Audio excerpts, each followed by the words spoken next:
Muy bien, pues tenemos hoy el honor de tener entre nosotros a Juan Ignacio Gracia Noriega, que es muy conocido en toda Asturias y en España, por supuesto, y fuera de España.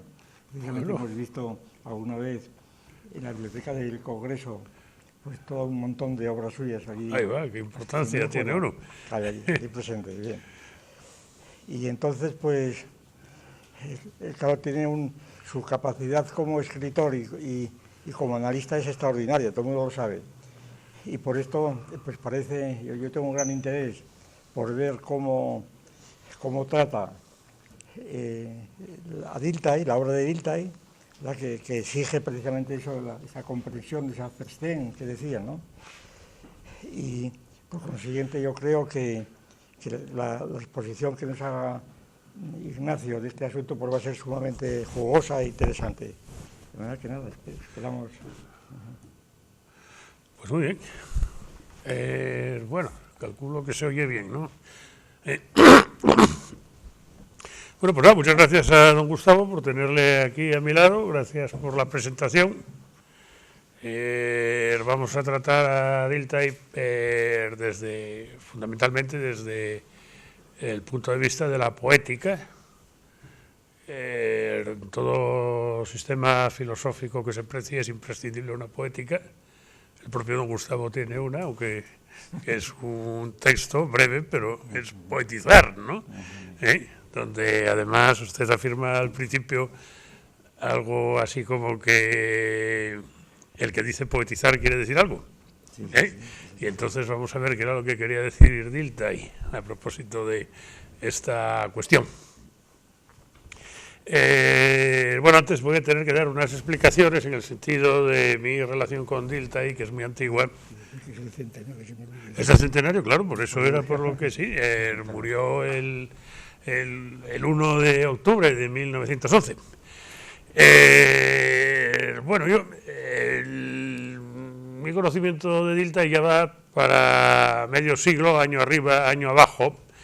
Me recomendó que lo leyera don Pedro Caravia Evia, catedrático de filosofía, pero no de universidad, que seguía la cara vía de Ortega, según el malicioso canónigo don Cesario Rodríguez, autor de una teología moral para seglares cultos y del célebre folleto Franco Rey, donde demostraba por escolástica que el caudillo debía de ser monarca, por una serie de razones, entre las que se incluía aquella de que el Cid caudillo, pues, y casado con una asturiana, doña Jimena, pues si resucitara lo haríamos rey. Y entonces Franco, que estaba vivo, pues casado también con doña asturiana, doña Carmen Polo, si resucitara, pues también no hacía falta que resucitara para que le hiciéramos rey, que era lo que había que hacer. Bien. Don Cesario era profesor de religión en la Facultad de Letras de Oviedo en los primeros años 60 del pasado siglo, y el curso en el que yo fui alumno suyo se dedicó a refutar a Unamuno por el inapelable argumento del dolor que le causaría a su hija monja saber que dos obras de su padre estaban incluidas en el índice. Y también consideraba con mucha desconfianza a los catedráticos de filosofía y de manera especial a don Gustavo, que había llegado a Oviedo el año anterior o 2 años antes. Era Gustavo Bueno, don Cesario le llamaba Leoncito, y Gustavo Adolfo de Suecia pues había aprendido a no señalar directamente, ya que después de una andanada contra don Pedro, incluida en su obra magna El esfuerzo medular del krausismo contra la obra gigante de Menéndez Pelayo, le llevó a los tribunales. Don Pedro Caravia escribió poco y habló mucho. Como las personas cuya expresión es fundamentalmente oral, cuidaba su dicción. En este aspecto era socrático y procuraba que un reducido grupo de muchachos, algunos como Juan Luis Rodríguez, Vigil y yo, ni siquiera alumnos del instituto del que era catedrático, sino del colegio de los dominicos, tuviéramos claras algunas cuestiones sencillas. En el aspecto político era un liberal, nos hablaba de Montesquieu y de la separación de poderes, y nos enseñó, a mí al menos, a desconfiar de toda suerte de dogmatismos. Como Dilthey, al final de su vida, reunía a un grupo de discípulos muy reducido, no en su casa como Dilthey, sino en el bar Casa Bango, en el Fontán, los jueves por la mañana. A don Pedro yo personalmente le debo muchas cosas, además de Dilthey, autores que desde su primera lectura por consejo suyo me acompañaron siempre, como Dostoyevsky, Conrad y Simenón. Era muy entusiasta de la generación del 98 y como había sido novio de una hija de Gabriel Miró, había conocido personalmente a don Pío Baroja, a Valle Inclán y a Unamuno, de quien contaba siempre que había pasado una tarde entera charlando con él sobre quién era más novelista, si Tolstoy o Dostoyevsky, y Unamuno mantuvo aquella conversación tendido en la cama con la cabeza erguida sin apoyarla en la almohada, cosa que yo cada vez que me acuerdo de aquella cosa que contaba don Pedro, que además lo contaba siempre que se le presentaba oportunidad, pienso en la tortícolis que debía de tener Unamuno, ¿no?, después de aquella conversación. Al final de sus días, ya medio ciego, se reunieron sus pocos escritos dispersos en un tomo titulado Sobre arte y poesía, pues era un respetado crítico de arte. A veces solía decir, un poco melancólicamente, que su trabajo sobre tema filosófico más importante había sido una conferencia sobre Berkeley, a quien llamaba a la manera orteguiana Jorge Berkeley, dada en Gijón ante un público de 6 personas. Yo, por lo menos hoy, tengo algo más de 6 personas. Creo conveniente y de justicia hacer este breve recuerdo de don Pedro antes de recordar a Guillermo Dilthey, como él diría, con motivo del centenario de su muerte. Como yo tenía familia en México, recibí las obras de Dilthey en la edición del Fondo de Cultura, traducidas por José Gaos, Venceslao Roces, José Rora, Emilio Uranga, Carlos Gerard y Eugenio Imaz, que veo que aquí tienes tú uno de esos tomos, que eran unos tomos de sobria belleza, grandes, con una excelente tipografía y contracubierta marrón. El tomo 9, Literatura y Fantasía, recopilación de escritos publicada en alemán en 1954, acababa de aparecer en español precisamente el año 1963, de manera que no lo digo porque sea mérito, que no lo es, pero yo creo que debía haber sido uno de los primeros de haberlo leído en la península. Dilthey nació en Bribridge, en el año, una pequeña ciudad renana, el año 1833, hijo de un pastor luterano. Es imponente el número de grandes figuras de la intelectualidad alemana, hijos de eclesiásticos y de eclesiásticos que influyeron para que sus hijos siguieran su carrera. Es el caso de Dilthey, que estudió teología en Heidelberg y Berlín, y después de su doctorado en Wiesbaden con el número 1, incluso llegó a pronunciar su primer sermón, aunque su vocación no era la Iglesia, por lo que pronto deriva hacia el estudio de la historia, interesándose en sus comienzos por algo que reuniera sus estudios académicos y sus intereses de entonces, es decir, que los primeros trabajos de Dilthey son sobre el cristianismo primitivo. En 1865 comienza su actividad en la enseñanza como profesor privado, que será como acaba también, pues con aquellas clases que daba en su casa, prácticamente eran clases privadas. Su biografía no conoce sobresaltos, es la relación de las cátedras que ocupó y de los libros que publicó.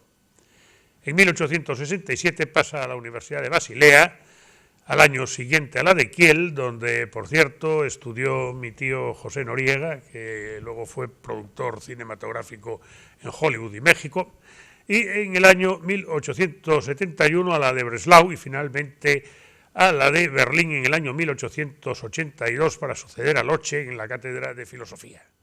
Murió en el Tirol el 1 de octubre de 1911, como ya se ha dicho. Dilthey agrega al neocantismo una tentativa de visión compleja de la evolución histórica estableciendo la correlación entre el hombre y la historia. Somos seres históricos hasta profundidades, por así decirlo, inconscientes. Como punto de partida separa las ciencias de la naturaleza, cuyo objeto es explicativo y clasificatorio, de las ciencias del espíritu, que han de atenerse a la descripción del hombre. Como complemento de la crítica de la razón pura, propone la crítica de la razón histórica.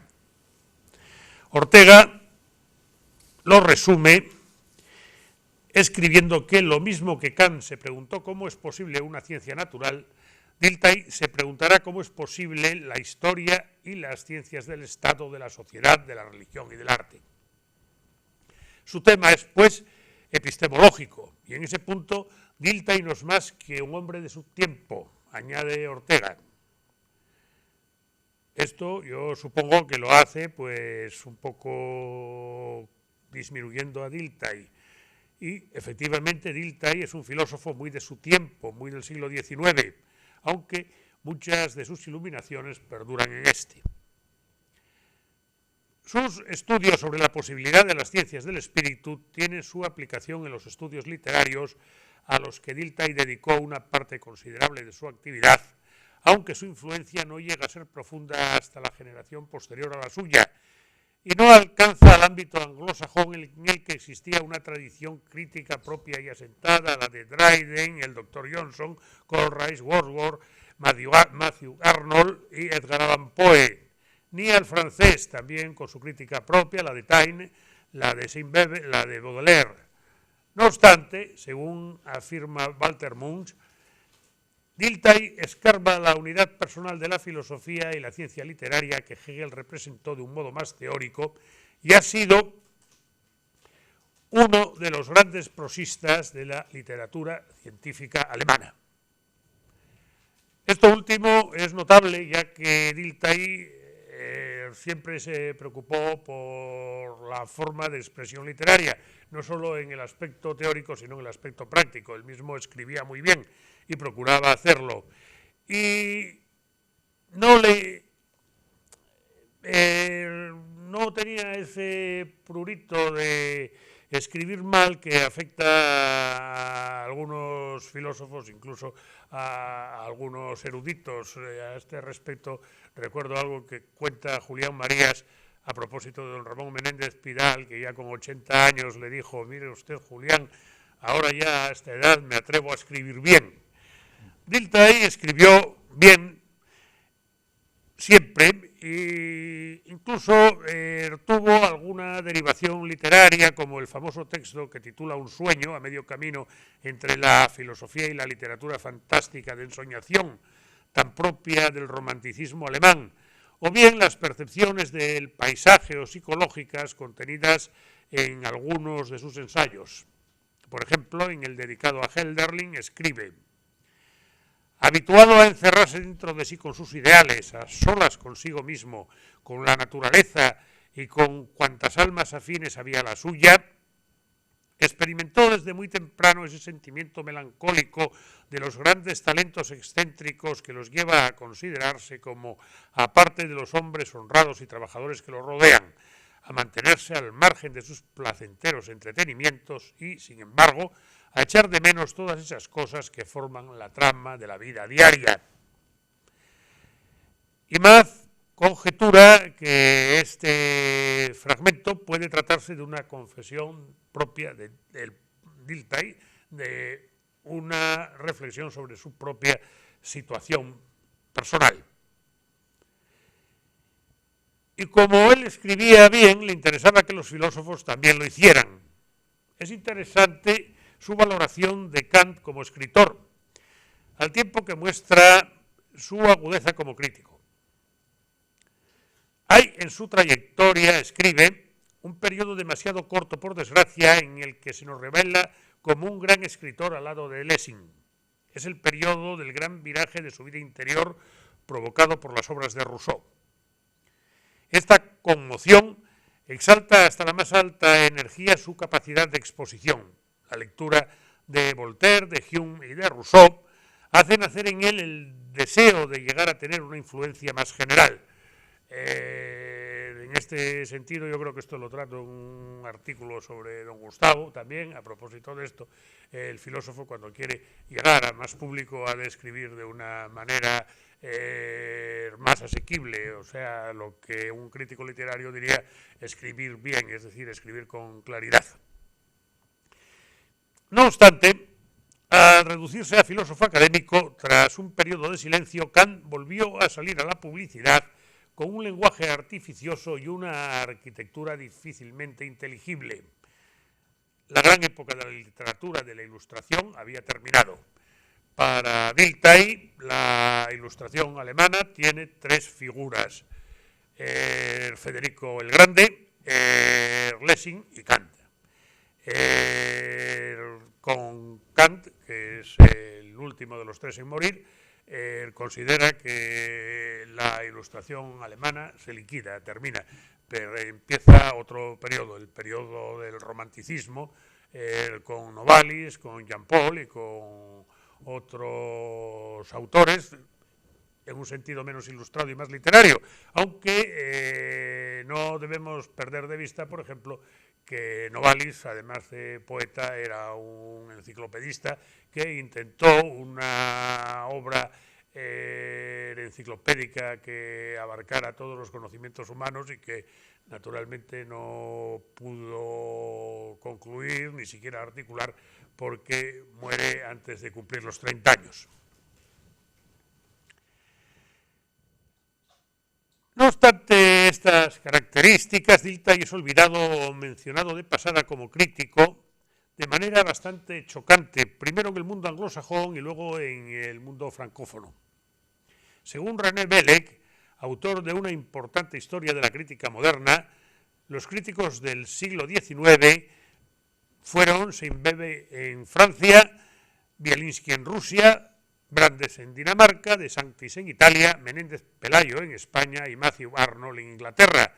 Y extrañamente añade, solo Estados Unidos y Alemania parecían significativamente falsos de figuras semejantes, aunque cita a Henry James en los Estados Unidos, pese a que James, como más tarde T.S. Eliot, se consideraba más inglés que americano, y también pese a la afirmación de Edmund Wilson de que los artículos y ensayos de Edgar Allan Poe constituyen el conjunto crítico más importante jamás producido en América.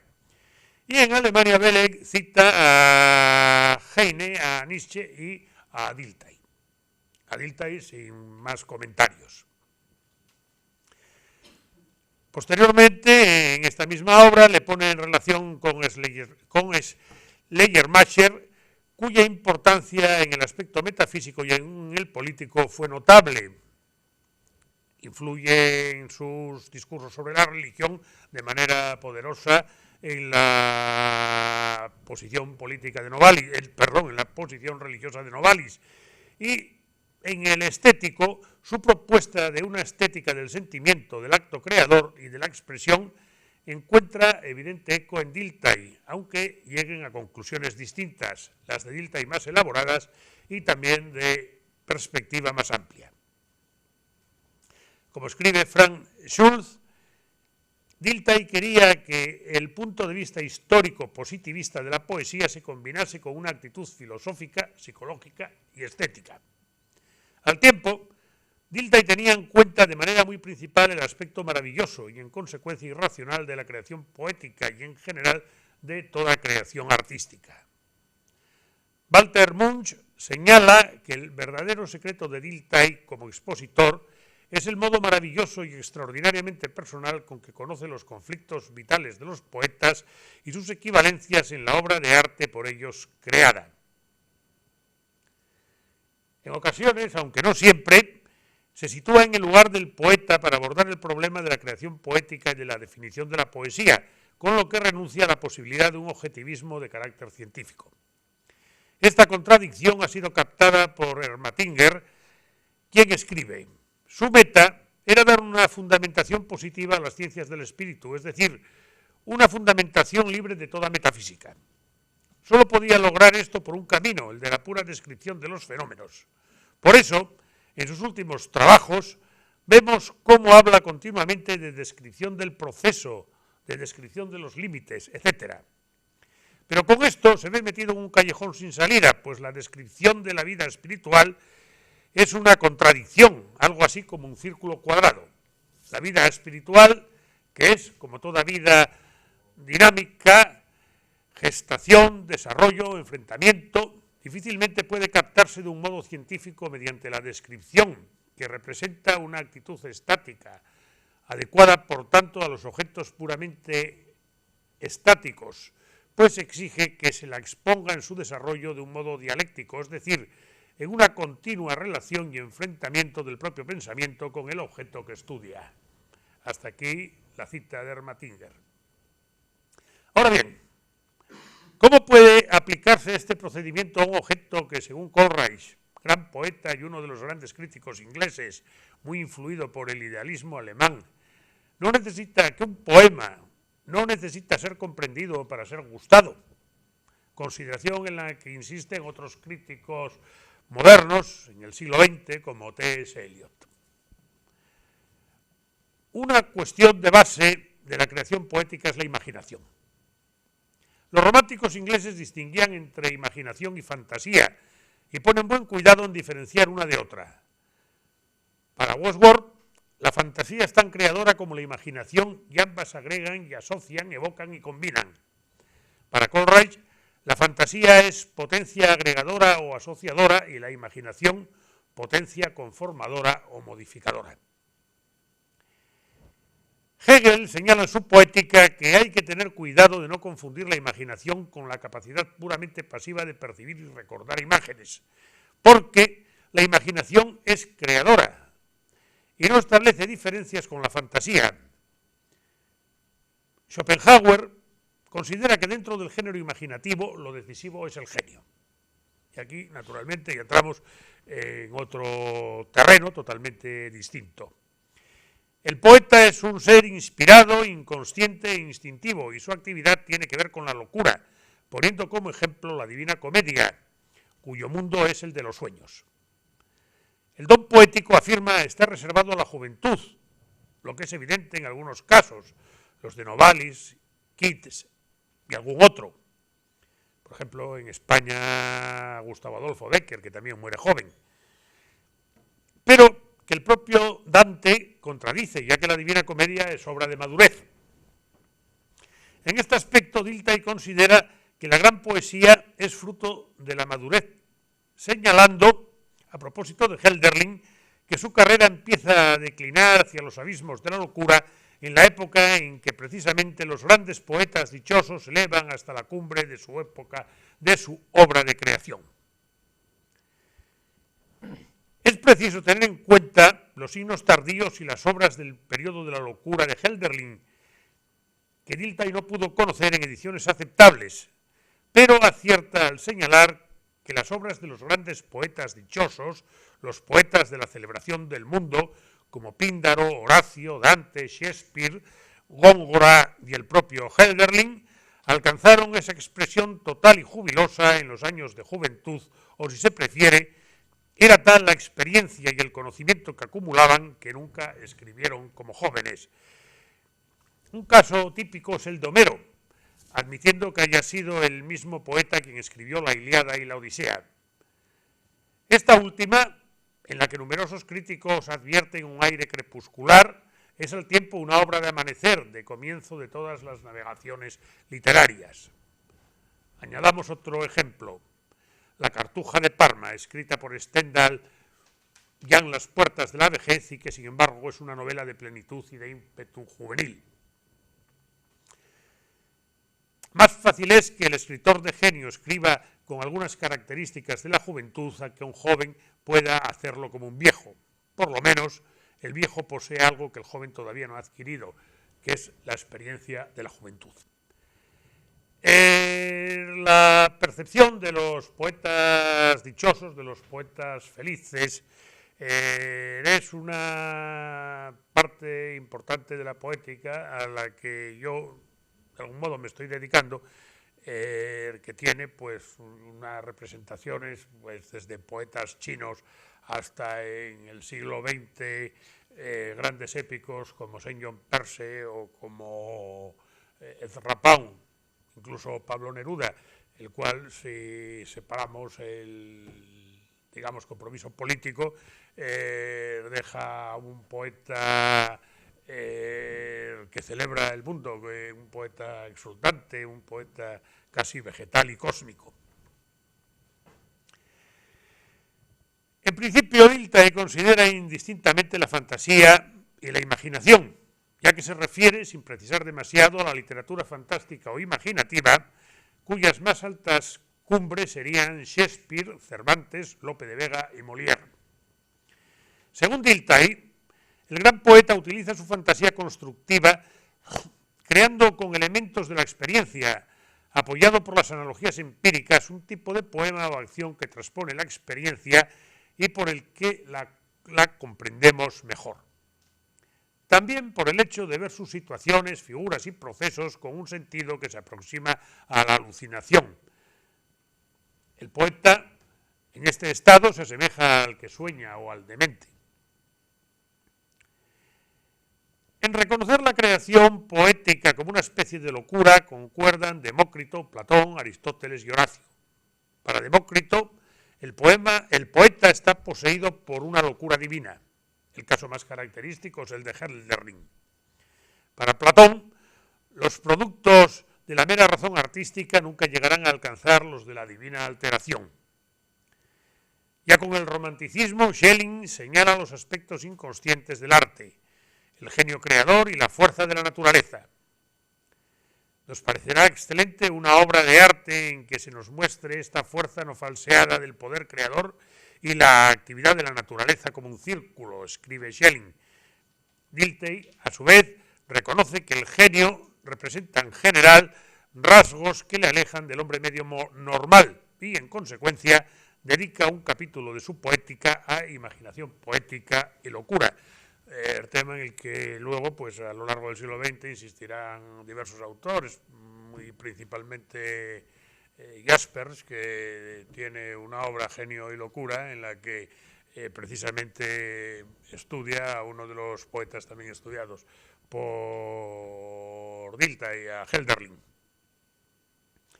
A Hölderlin, que aunque poseído de un genio creador, de una locura divina, de lo que queramos decir, y que efectivamente enloquece antes de los 30 años, hemos de entender que la locura de Hölderlin no tiene nada que ver con la de Nietzsche, que la de Nietzsche le anula completamente. La locura de Hölderlin fue una locura productiva y siguió escribiendo, escribía continuamente. Y algunos de sus signos tardíos se han recuperado, aunque Dilthey no llegó a conocerlos, por razones que explicaré más tarde. Admitido esto, ¿es posible plantear una ciencia de la literatura? El poeta de genio está arrebatado por un dios o por la locura, o en estado de trance. Dilthey no conoce, o cuando menos no lo cita, el caso más extremo, el del poeta francés Gerard de Nerval, para quien la poesía es un sueño, la vida es un sueño y el poeta escribe en estado de ensoñación. Nerval alcanza la locura por el sueño, pero de una manera literal. Nerval estaba absolutamente loco.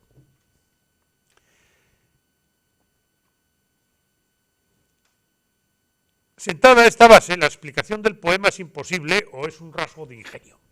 Tenemos un ejemplo clásico, el célebre ensayo de Edgar Allan Poe titulado La filosofía de la composición, en el que intenta demostrar, como si se tratara de un aparato de relojería, el proceso de creación de uno de sus poemas más conocidos, El Cuervo, atendiendo a diferentes aspectos de carácter externo o técnico.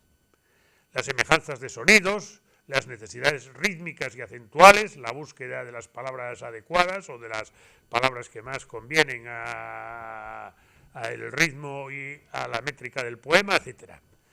Pero esta laboriosa elaboración, valga la redundancia, para críticos como Eliot no pasa de ser una alta muestra de ingenio que en ningún caso desentraña el problema de la inspiración. ¿Se puede explicar la inspiración? Tomemos el ejemplo de acaso el mayor poeta inspirado que tuvo la humanidad, San Juan de la Cruz, el cual escribió largas glosas en prosa a sus versos. Por lo general, se entiende que estas glosas, escritas en prosa bellísima, son una explicación de carácter apologético de ortodoxia religiosa, cuando en realidad de lo que se trata es de una poética. Por lo menos esa es mi opinión. No la veo reforzada por nadie, porque a San Juan de la Cruz se le estudia más bien desde un punto de vista o bien filológico o bien aquello que decía del Menéndez Pelayo, ¿no? Que eso ya es poesía de los ángeles, que también es no decir nada.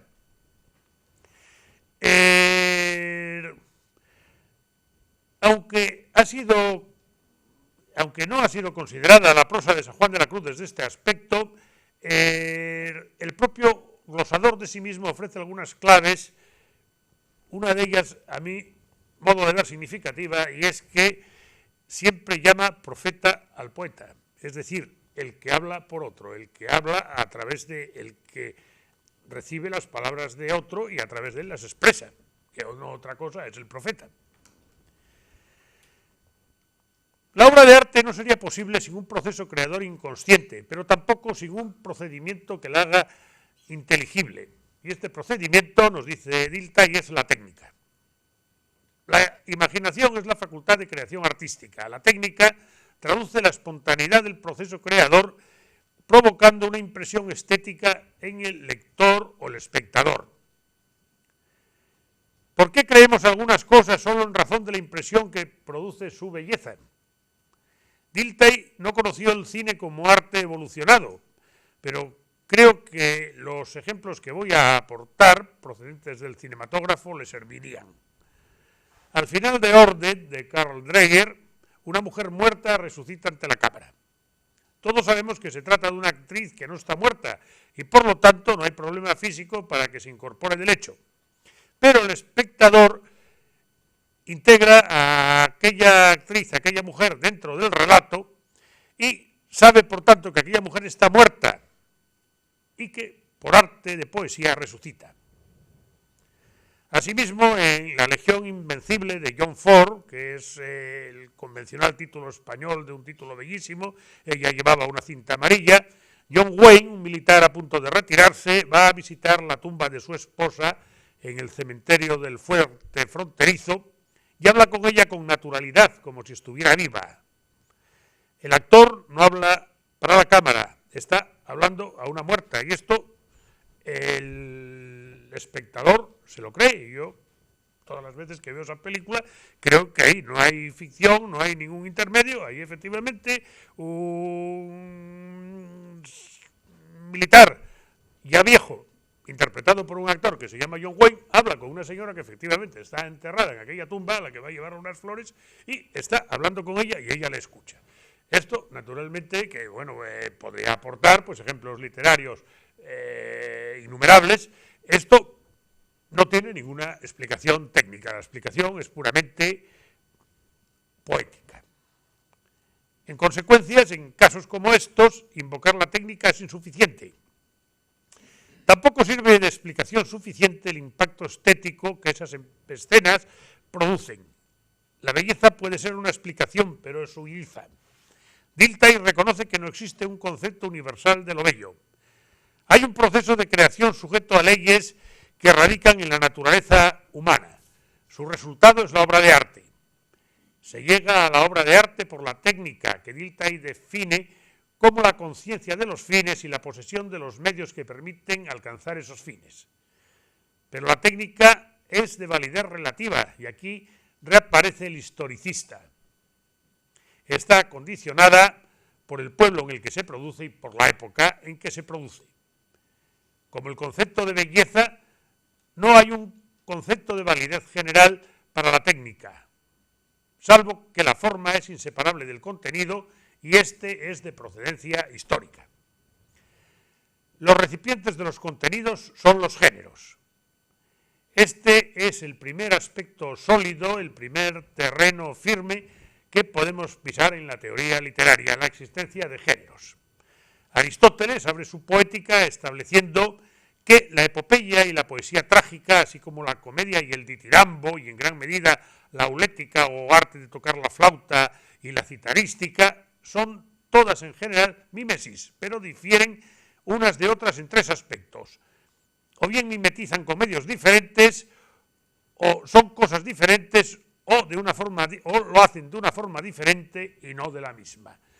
En consecuencia, al hablar de los géneros es imprescindible hablar de las diferencias entre ellos. Los géneros han permanecido inmutables desde los griegos. La poesía épica, Homero, que es la de Homero, la lírica, que es la de los poetas arcaicos y la de Píndaro, y la dramática de los tres grandes dramaturgos, Esquilo, Sófocles y Eurípides. De la poesía épica surgirá muchos siglos después la novela y de la tragedia la comedia casi contemporáneamente con Aristófanes. Pero en el siglo XIX Dilthey establece que lírica, epopeya y drama son distintos, pero reconoce que no es fácil encontrar un fundamento que certifique la independencia de cada género ni la técnica propia de cada uno. Baudelaire compone poemas en prosa, Pushkin escribe una novela en verso, Eugenio Oneguin, y el drama. Estamos acostumbrados a considerar desde Sófocles algunas obras de este género como poemas dramáticos y al final de su corta vida Keats aspiraba a escribir, no a escribir poesía lírica, sino lo que él decía, poemas dramáticos. No llegó a hacerlo porque la muerte se lo impidió. Pero en consecuencia, digamos, el género aparentemente más objetivo es algo que vemos desde fuera de nosotros, del teatro, admite también el género precisamente más subjetivo, que es la lírica. Por este motivo, hasta en el teatro es difícil precisar los límites. Percibimos la gran diferencia que existe en la obra de Shakespeare entre fantasías como El sueño de una noche de verano y obras históricas como Enrique V, o en el caso de Calderón de la Barca, entre una obra de asunto contemporáneo como El alcalde de Zalamea y una vasta alegoría como La vida sueño, o entre una comedia y un auto sacramental. No hay, por tanto, una técnica de validez general. La técnica es inseparable del contenido, afirma Dilthey, y este es, insiste, de procedencia histórica. Dilthey se propuso la crítica de la razón histórica y la fundamentación de las ciencias del espíritu.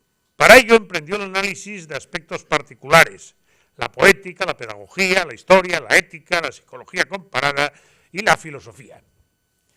En el caso concreto de la poética, que es el que nos ocupa, la vincula a la cultura y a la vida, y el arte es el modo más adecuado para entender la vida. Podemos agrupar los escritos sobre literatura de Dilthey en dos bloques: los teóricos y los dedicados a escritores y épocas concretas.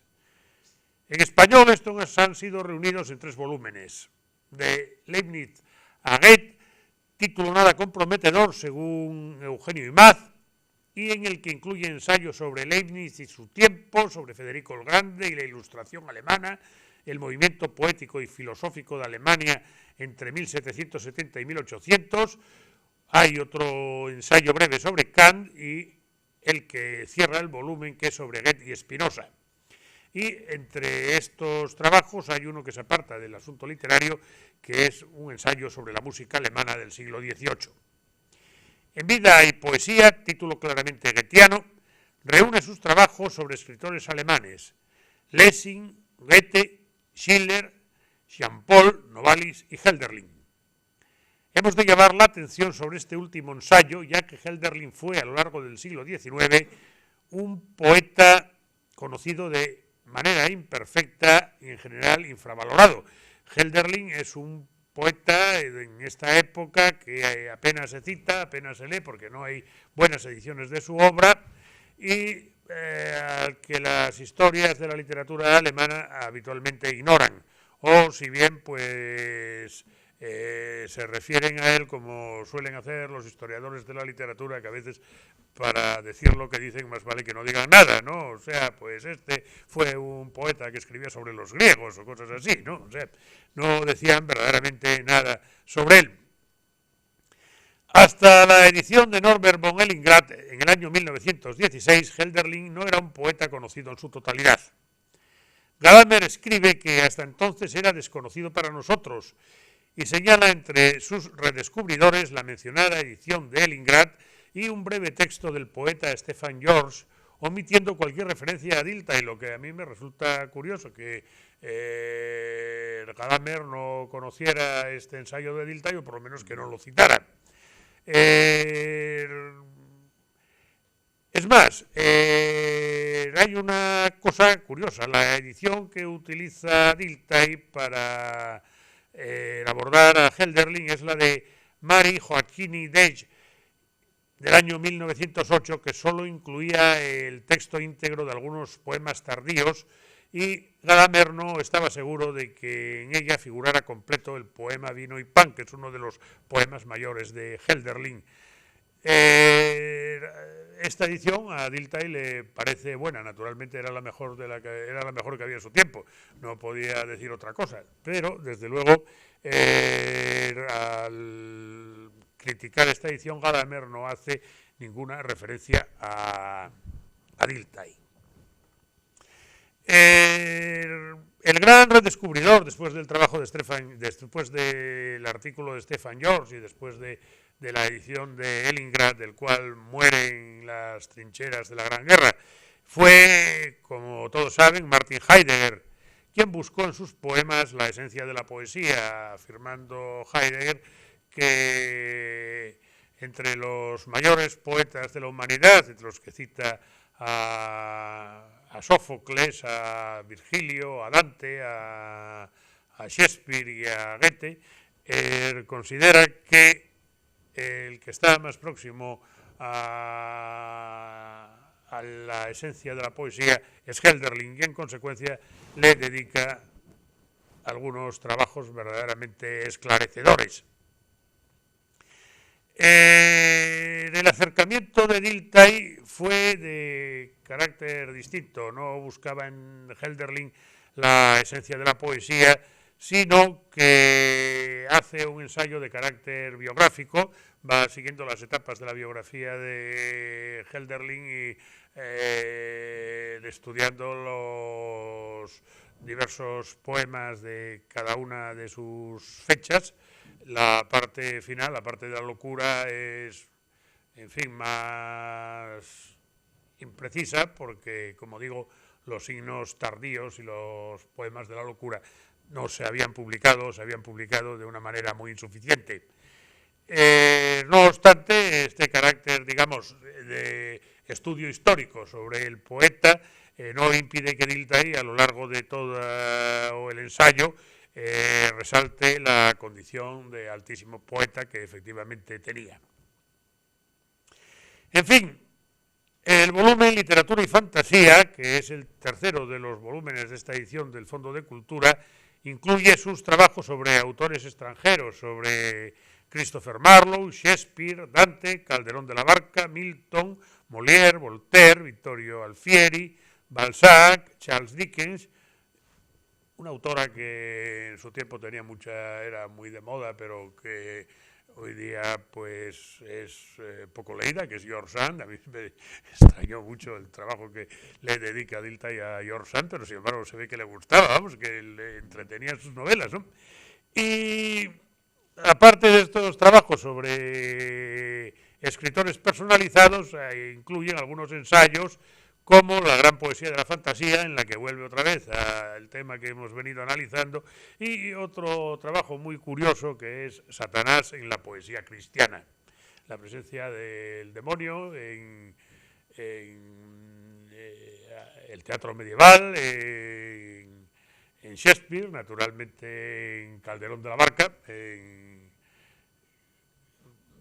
y finalmente, en Milton, en Klopstock y finalmente en Goethe, que era donde Dilthey quería llegar. Curiosamente, Goethe decía que admiraba mucho a Calderón de la Barca, pero que no había tenido ninguna influencia sobre él. Yo creo que era para curarse en salud, porque efectivamente la influencia calderoniana sobre el segundo Fausto es más que evidente. En cuanto a los aspectos teóricos de la literatura, proyectó dos poéticas, una en 1890, que se compondría de 4 libros. El primero formularía los principios de estética, el segundo la organización del poeta, el tercero la comprensión de la realidad del poeta y el cuarto sería dedicado a la técnica poética, y otra ya en sus años finales, en 1907-1908, que es una poética dividida en 2 libros. El primero se titularía El poeta, en el que estudia los 3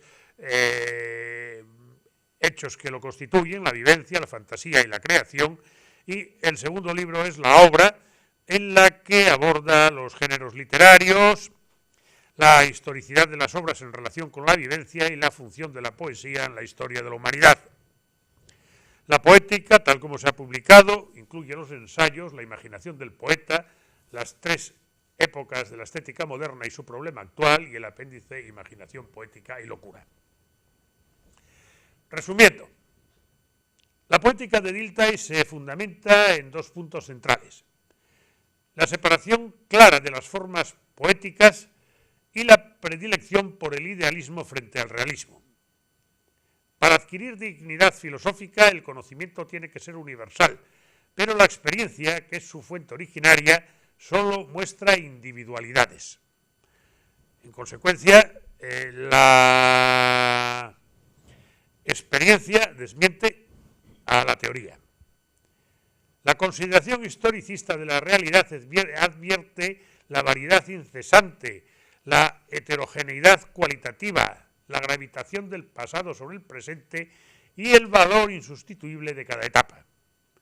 Se trata de hacer compatibles lo singular y lo universal, lo necesario y lo libre, la realidad y la idealidad. Esto en el plano teórico.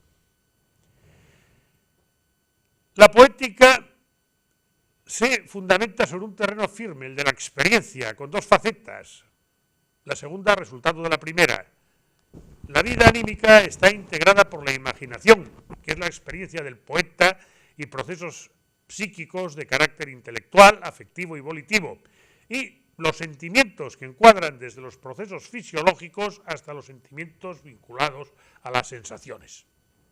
Toda esta cuestión, naturalmente, pues se prolongaría más del tiempo de que disponemos nosotros para hacer este resumen. La obra de arte, realizada a partir de estos elementos, pasa por 3 fases sucesivas: el proceso creador, la obra artística propiamente dicha y el gozo estético que produce. No hay un concepto universal de lo bello, pero sí un proceso de creación sujeto a leyes. La obra de arte, cuyo proceso creador se materializa por medio de la técnica. Ahora bien, Dilthey reconoce: existen leyes artísticas para la poesía, pero no existe una técnica poética de validez universal. En consecuencias, pues volvemos un poco al principio.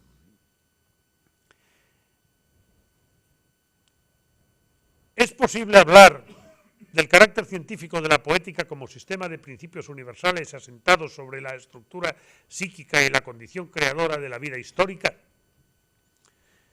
La aspiración del universal del conocimiento científico se opone a la relatividad histórica de la obra de arte, con lo que queda planteado el punto básico de la poética de Dilthey, que, repito, es posible la fundamentación de unas ciencias del espíritu. La consecuencia no parece tan clara en el punto de partida como en el de llegada, y partiendo de los elementos aportados por el propio Dilthey, es posible establecer que la obra artística, sea poética, musical o plástica, pertenece a otro ámbito distinto del científico convencional. Es decir, que no se puede abordar la obra de arte como, por ejemplo, se podría abordar pues un objeto de la geología. Y yo creo que en este aspecto don Gustavo llega más lejos, negando también la posibilidad de la historia como ciencia, ¿no?, que algunos intentan explicar cuando la historia es evidentemente relato. En cuanto a la poética, en cuanto a la, digamos, a la ciencia literaria, Dilthey, pues, en fin, muere un año antes de que se publique el curso de Lingüística General de Saussure, o sea que, vamos, Dilthey todavía no advertía el estudio, vamos, los estudios lingüísticos que luego se aplican a la ciencia literaria, pero se aplican a la ciencia literaria para desentrañar realmente algo. Hay estudios muy hermosos, por ejemplo, de Roman Jacobson sobre un soneto de Shakespeare, pero ese estudio fonético y métrico del soneto explica eso que preocupaba a Dilthey, que es la inspiración. No, de ninguna manera. Yo recuerdo una vez con Eduardo García de Enterría, que tiene una hermana que es lingüista, y que decía, no, es que vosotros no sabéis nada porque en realidad hablar de literatura, o sea, hablar de literatura como habla la Dilthey o como yo estoy hablando en este momento, es solamente dar impresiones de lector. La literatura debe ser abordada de manera científica, pero ¿cómo se aborda una obra científica haciendo un simple análisis fonético de los elementos que la componen?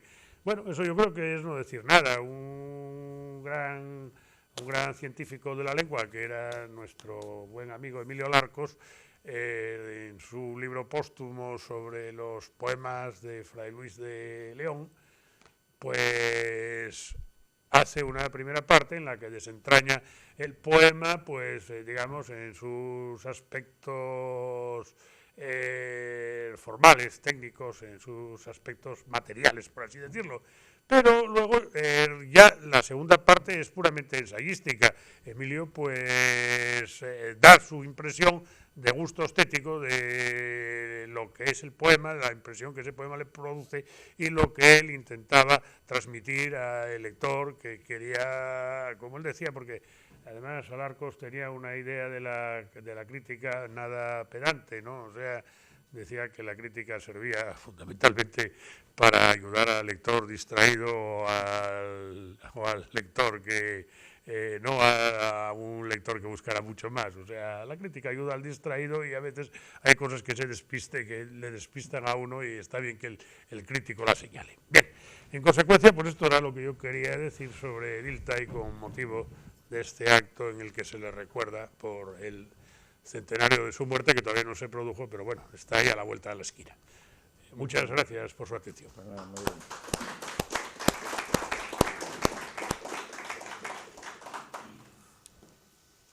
Vamos a conversar un poco, ¿no? Si, después de esta exposición tan rica y tan sugerente, claro que ha suscitado una serie de cuestiones pues inagotables, claro, y muy difíciles de abordar, por supuesto. Sobre todo de resolver, ¿no? Y de resolver, ¿no? E incluso de plantear, ¿no? Digamos, de todo tipo. Claro, un poco para abundar en la perspectiva que ha adoptado José Ignacio en este asunto, pues ha empezado diciendo pues cómo entró en contacto con Dilthey él. También para información de los jóvenes, pues les digo en dos palabras cómo entré yo en contacto con Dilthey y cómo dejé de tener este contacto, ¿no? El contacto pues fue, nada, pues lo mismo, cuando se tradujeron las obras de Eymad, sí. Y luego seguramente fue Ortega el que dio el pistoletazo de salida, el que, vamos, eso de Guillermo Dilthey sí. Guillermo Dilthey, la idea de la vida, y un artículo anterior del Sol, que había leído, que era un poco esto mismo, ¿no? Un artículo de los años 30 o así sería, ¿no? Anterior al libro, vamos. Y entonces descubrí a Dilthey, claro, y naturalmente descubría desde él, como natural, lo que era desde él. Y claro, y luego cuando tratamos ya de Dilthey más a fondo fue en aquel trabajo que hicimos, que el otro día los pusimos aquí, el Estatuto no solo de las Ciencias Humanas, claro. Como tuvimos que hacer un trabajo sobre las ciencias humanas, pues claro, Dilthey era un elemento imprescindible, ¿no? Y claro, yo recuerdo, bueno, una de las cosas al margen que me has sugerido o que me he recordado al escuchar la exposición de Ignacio es lo de escribir mal los filósofos, ¿verdad? Yo un poco para reivindicar, no porque escriba mal y bien, no me pongo yo, por ejemplo, como una tutoría me salgo de la cuestión, eso que te pongan otros, pero reivindicar los que escriben mal en filosofía, que fue una reivindicación que hicieron ya en el siglo XVII algunos escolásticos españoles, pues tipo Juan de Santo Tomás, Losada, etcétera, porque estaban cansados de escribir bien. estaban cansados de que decían escriben bien y entonces pues no se fijaban en los contenidos. Es un poco lo que se le agota muchas veces a Ortega sin razón, ¿eh? Claro, pero eso es lo que decía Montaigne, que escribir bien es pensar bien, esto no son las cosas claras. No, pero a veces, ahí está, que son conceptos tan vagos que, claro, pero... que escribir bien, ¿qué quiere decir? Pues no cometer anacolutos, no, pero escribir bien... significa que lo que se dice se entienda. Bueno, no, pero a veces no se puede entender. Es lo que decía Azorín, el principio de poner una cosa tras de otra. Pero claro, depende de la materia que trates, ¿no? Porque, por ejemplo, Dilthey no entendía absolutamente, no podía entender nada absolutamente de la psicología, por ejemplo. No, claro. Porque precisamente uno de los errores, yo creo, grandes, bueno, de los errores, ¿no? De los desajustes de Dilthey fue haber recurrido al término psicología. Claro, y esto es una discusión que ha tenido lugar muchas veces entre los psicólogos. Claro, cuando Dilthey pone a la psicología como fundamental de las ciencias humanas, pues realmente hoy día esta frase no tiene ningún sentido, porque la psicología estaba entonces sin desarrollar, no se sabía lo que era, era negada o afirmada. Bueno, yo creo que Dilthey tenía de la psicología, hay una imprecisión terminológica ahí. Por eso. O sea, que Dilthey consideraba la psicología como una forma de individualismo. Claro, sí, por eso. Pero lo que se llama psicología, bueno, no oye desde Boom, es otra cosa distinta por completamente, ¿no? Y es, sí, efectivamente, el punto de vista subjetivo, individual, pero Ortega subraya, claro, que Dilthey se fija sobre todo, introduce sin tartamudeando, como dice el tartamudo, ¿verdad?, sin llegar a claridad de lo que dice, y según Ortega, pues Dilthey se pasó toda su vida de tartamudo, es decir, no supo decir lo que quería decir. Según Ortega es que había descubierto la idea de la vida, ¿verdad? Es más, yo recuerdo ahora una bronca que tuvimos monumental en Moreda, sí, pues a raíz de la muerte de Ortega. A raíz de Ortega, no sé qué años serían, años 60 y tantos. Moreda en el 56. ¿Eh? 56. Sí, 25 aniversario de Ortega, sí, no era el 25 aniversario de Ortega, sí. Bueno, pues entonces, donde estaban allí en el Instituto de Moreda, pues la plana mayor de los orteguianos de entonces, estaba Garagorri, estaba, pues no sé, el director del país, Espotorno, etcétera. Claro, el hijo. El hijo, sí. Y vamos, estaba en la plana mayor. Y entonces, a mí me convocaron a última hora. Y entonces, pues, no tuve tiempo ni nada más que de coger las obras completas de Ortega y las obras de Edgar Quinet, eso es. Porque yo me había sorprendido, bueno, en los márgenes de las obras, leyendo a Edgar Quinet, me había sorprendido mucho. Edgar Quinet es un escritor francés, pues contemporáneo más o menos de Dilthey, de aquella época, ¿no? Sí, vivieron al mismo tiempo. Sí, pues... Quinet debía ser mayor. Pero, quizá fuera mayor, pero vamos, aquellas obras son los años 70, 80, etc. Pero Quinet no llega al siglo XX, no llega. Sí, y entonces, pues, ¿qué decía yo? No, que tenía... Sí, que tenía anotados, y entonces me sorprendieron algunas frases como estas, el hombre no tiene naturaleza sin historia, que eran literalmente. Claro, sí. Otra una frase de Ortega, y sobre todo una fórmula que me llamó mucho más la atención, que era, el tigre no se puede destigrizar, pero el hombre se puede deshumanizar, es una cosa tan rara. Destigrizar. Sí, destigrizar. Y la idea de que el tigre tiene que ser el tigre siempre porque es idéntico a sí mismo, mientras que el hombre no tiene naturaleza. Y entonces esta frase también estaba en la Arquina, y digo, bueno, aquí tiene que haber naturalmente una lectura, lo cual no tenía nada que ver, era natural que lo hubiera.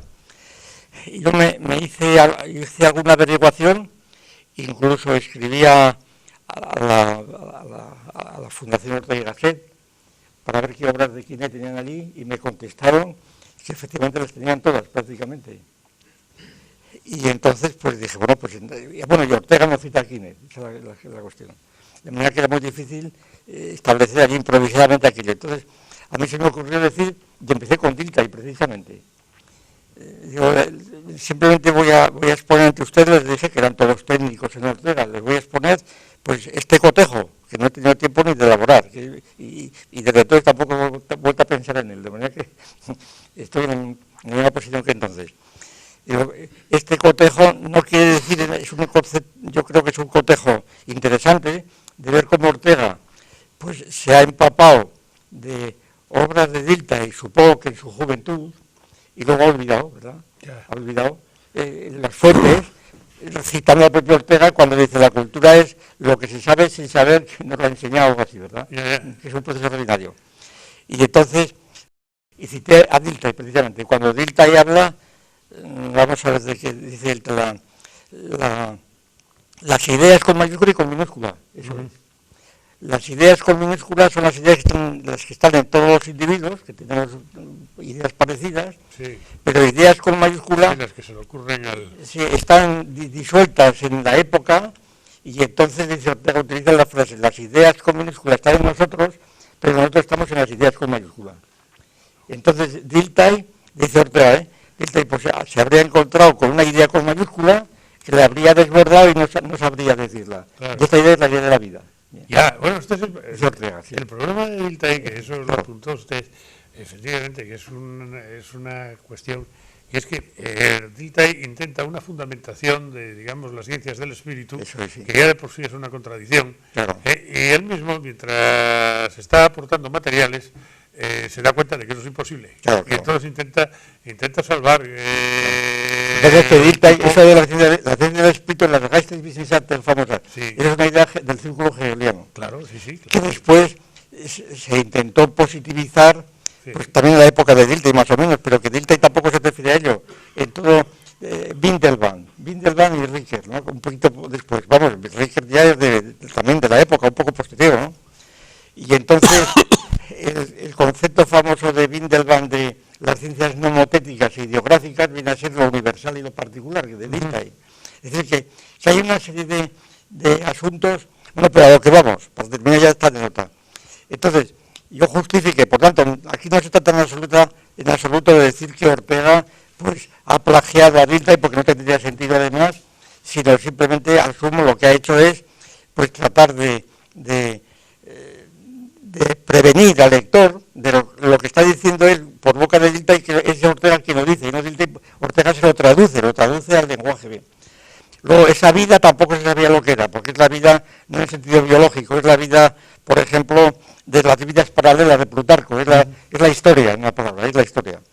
Y Ortega no queda satisfecho con la historia y otra vez vuelve a la vida, pero vamos, la vida tal como Ortega la trató y la sigue tratando, la razón vital y demás.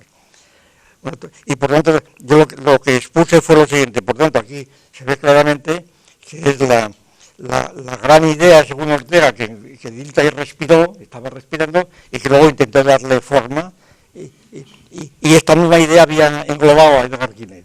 Por lo tanto, no hay la menor... Bien.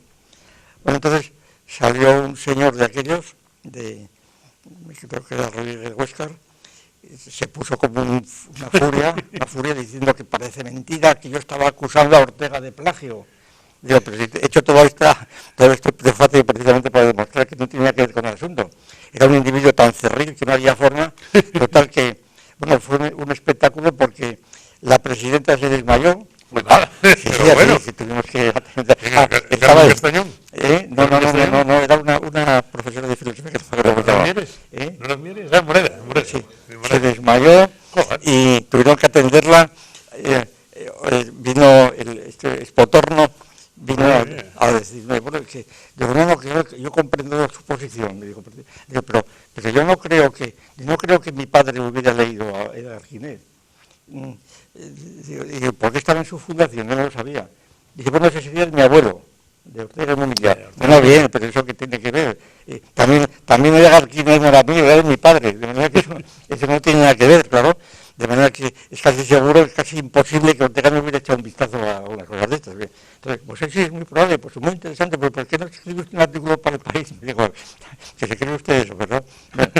Bueno, total que... y recuerdo ya para terminar el asunto, que después de mucho... me dijo Espotorno, claro, es que los discípulos de Ortega no siempre están a la altura de mi padre. Digo, no, es que tiene muchos discípulos muy cretinos, le dije yo. Y como este señor, muy rígidos y demás. Y bueno, entonces, al cabo de un ratito, vino una comisión con este señor a decirme que se arrepentía de lo que había hecho conmigo, porque ya lo explicaron. Y entonces yo inmediatamente le dije que ese teorema de Spinoza, el arrepentimiento no es virtud porque no se le da la razón, y el que se arrepiente de lo que ha hecho es doblemente miserable. Le dije, adiós, buenas tardes, ¿verdad? Ya quedó la cosa zanjada, ya definitiva. Pues de eso, Bueno, pues nada. Supongo que Marina estaría enterado de esto, por eso escapó aquel día delante de usted en televisión, ¿no? Sí, claro, sí.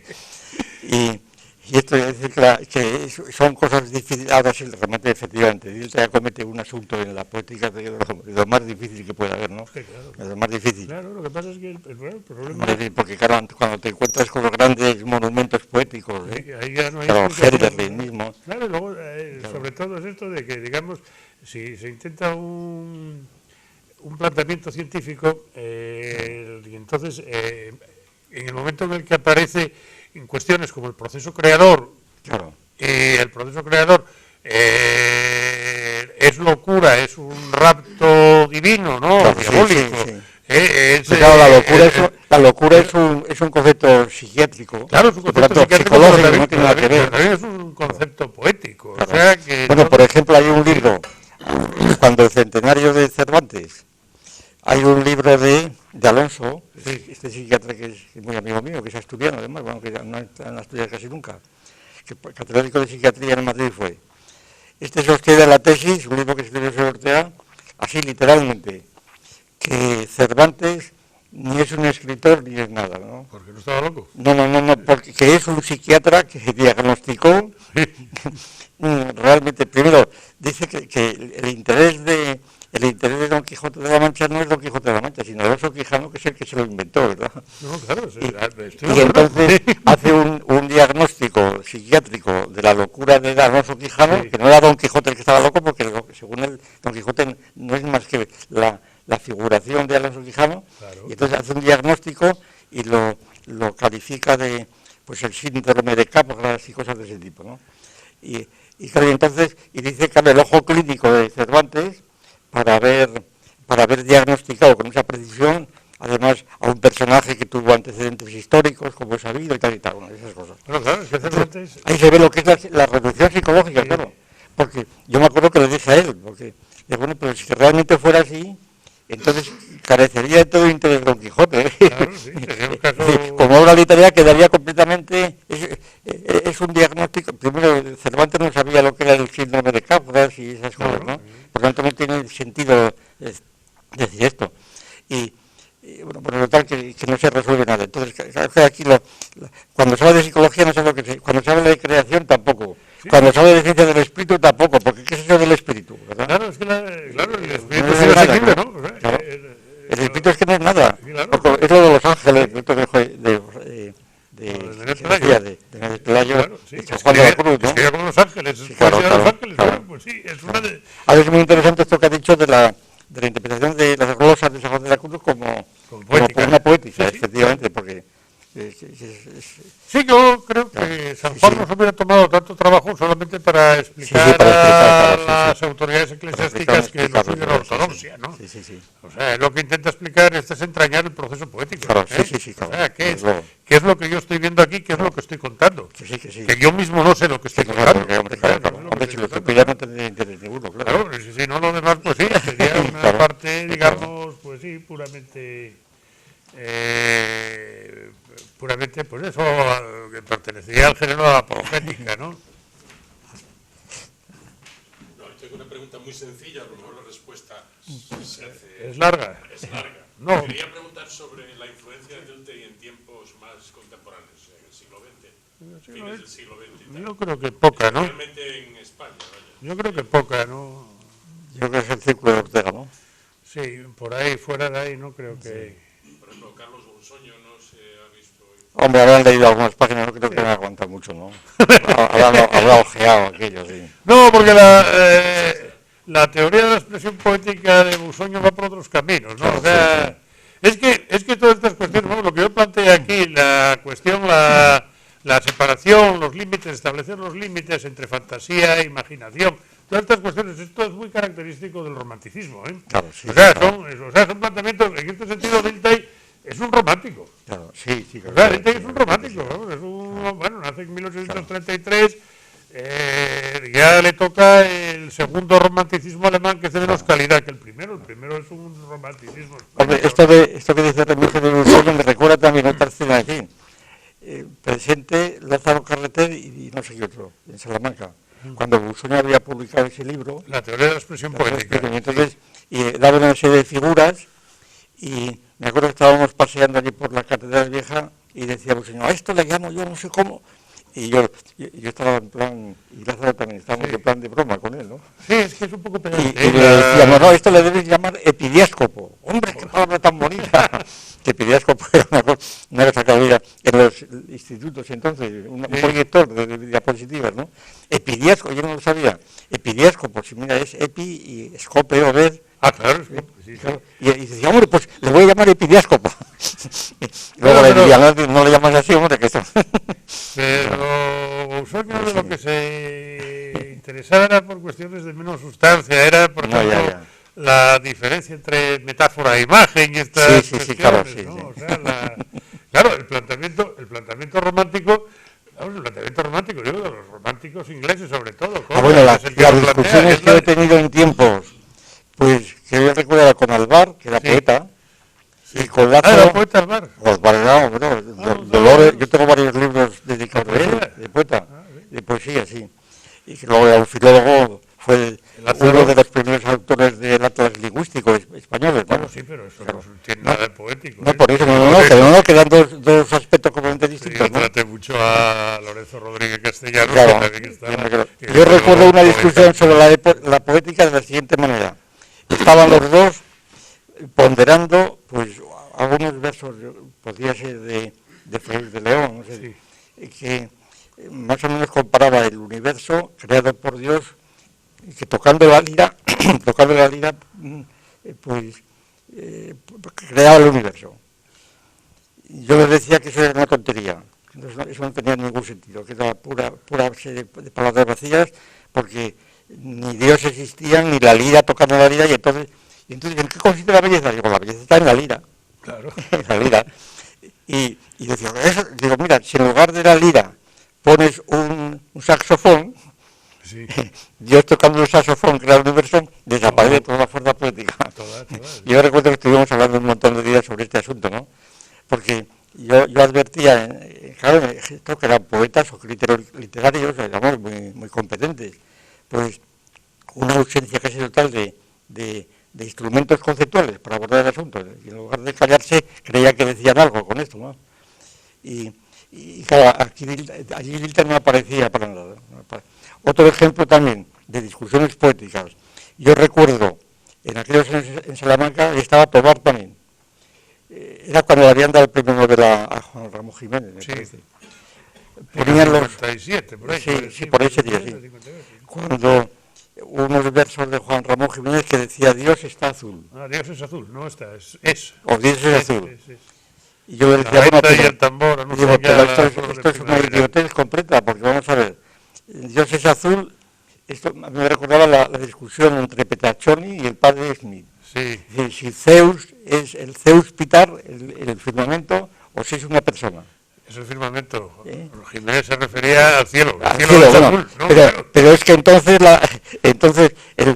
eso no es Dios, eso es Petraccioni, porque Dios es Zeus, que es una persona, es el de Zeus de Fidias, y ese tipo de cosas, ¿no? Y entonces decía, no, es que tú no tienes espíritu poético. Digo, no, pues de acuerdo. Bueno, eso es una forma de zanjar una discusión. Sí, claro, tú no entiendes esto, pues sí, efectivamente. Usted no tiene espíritu poético, entonces yo aquí ya... Adiós, muy buenas. Claro, luego se decía, es que Platón expulsó a los poetas de la República, no, pero Platón escribió el guión, entre otras cosas, claro, ¿no? También. El guión de Platón es de las teorías sobre la poesía más poéticas que puede haber, cuando compara al poeta con un... Bueno, al poeta, al que dice, al que recita, el rapsodo, que es el rapsodo, ¿verdad? Con una piedra imán, que va atrayendo a todas las demás, se van pegando a él, y cuando falta la piedra imán, todo se desploma completamente. Claro, es que ese concepto de Platón, que es la poesía como repetición. Sí, claro, claro, claro, sí, sí, cuando está la poesía hecha ya, claro, después de Homero es esto. Perdón. Sí, en realidad el hecho de la poesía como repetición es que la habla del canon. O sea, Claro, que existe un sí, canon. claro. Tiene, entre otros, como trasfondo a Comte, Sí. explícita o tácitamente. Quería preguntarle cómo ve la posición de Dilthey respecto del primer periodo de la evolución de la humanidad de Comte. Uy, eso la verdad no lo mire.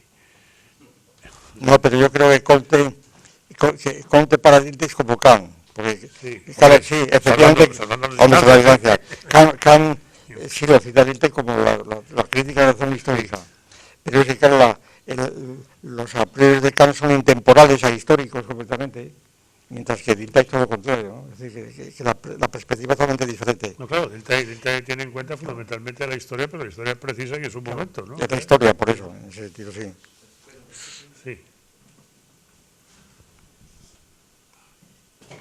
Por ejemplo, la idea de vivencia Sí. que inventó Ortega y que traduce el Erlebnis